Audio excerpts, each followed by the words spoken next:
aerophobia, the fear of flying. It affects 1 out of every 6 travelers. However, traveling by commercial air carrier today has never been safer. I'm going to persuade you that flying by commercial air carrier is a safer mode of transportation than driving your own automobile. Now, to understand this concept, it's important to look at 2 different sets of data. Number 1, we have to look at the yearly fatalities in both the aviation and the automotive accidents. We have to look at the number of yearly fatalities in the aviation and automotive accidents per miles traveled. And lastly, we're going to look at aerophobia and its causes. Now, many of you have cars. How many of you have ever had a car accident? Maybe a small fender bender, maybe a serious car accident, maybe you went to the hospital, maybe you even know somebody who's died in a car accident. How many of you have ever been in an aircraft crash? Not very many. Well, I've been in 3. I was involved in aerial application for many years, and flying fast and low has its hazards. I ended up striking wires once, crashing. I struck a tree. There are other different obstacles, but all 3 crashes I walked away, and I can testify to the strength and integrity of the aircraft. The way they're designed today, they're built to crash. So let's look at first our stats concerning both the aviation and the automotive yearly fatalities. From the article, Driving or Flying, from Newton Office of Science. Each year in the United States, there are over 40,000 deaths in automobiles versus around 200 deaths in aviation-related accidents. To compare this, 1 out of every 6,800 drivers dies in a car crash versus 1 out of 1.6 million flying passengers. Quite a difference. This means that your chances of dying in a car crash are 1,000 times more likely than winning the state lottery of your state. Now let's look at the second set of factors. Fatalities per miles traveled. This is a very important factor. From the article, is air travel safer than car travel? USA Today.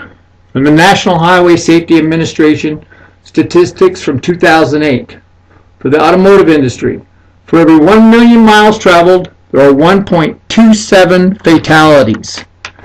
In 2008, also, there were over 5 million automotive accidents. Now we move on to the National Transportation Safety Board statistics from 2008, the NTSB. They are related more to the aviation industry. In 2008, there were 20 accidents, but there was 0 fatalities. Some injuries, but 0 fatalities. This gives us a 0 death rate per million miles traveled. Additionally, from the National Safety Council data on the odds of dying from either flying or driving in 2008, the odds of you dying in an aviation-related incident were 1 in 7,178. The odds of you dying in an automotive incident were 1 in 98. Again, quite a bit of a difference. Now, lastly, let's look at aerophobia and its causes. From the article, What Causes Fear of Flying? Found at fearofstuff.com.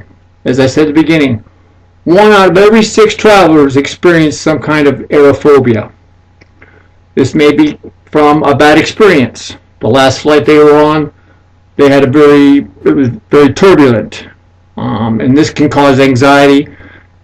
They don't want to fly anymore after that. Media exposure. The media sensationalizes air crashes. Anytime there's an air crash, there's usually massive loss of life, so there's a lot of media exposure. This leads to apprehension and fear of flying. The personal observation of others. The father, who's afraid to fly, transfers that fear to the rest of the family. They're afraid to fly because he's afraid to fly. He's transferred that fear to them. Perhaps you witnessed an aviation crash, or you were involved in an aviation crash. This will definitely give you some negative thoughts on air travel in the future. I myself have no, even though I have had 3 crashes, I have no fear of flying. I love flying. So, as we can see, flying commercial airliner is much safer than traveling by automobile. Each year, over 40,000 people die in car crashes versus only around 200 in aviation-related incidences. Air travel has never been safer than it is today. You have a whole group of people working for you. You have professional pilots. You have the maintenance personnel. You have the air traffic controllers. All of this system working to get you from point A to point B safely. When you're traveling by your car, you feel like you're in more control. But who do you really have working for yourself other than yourself? No one. What about you're driving down the highway? What about the truck in front of you? It may blow a tire. Or the teenage girl next to you on the highway, texting her girlfriend. Or perhaps even the drunk driver behind you. All these variables are around you that you cannot control. So, lastly, the most dangerous thing about flying today might just be the drive to the airport.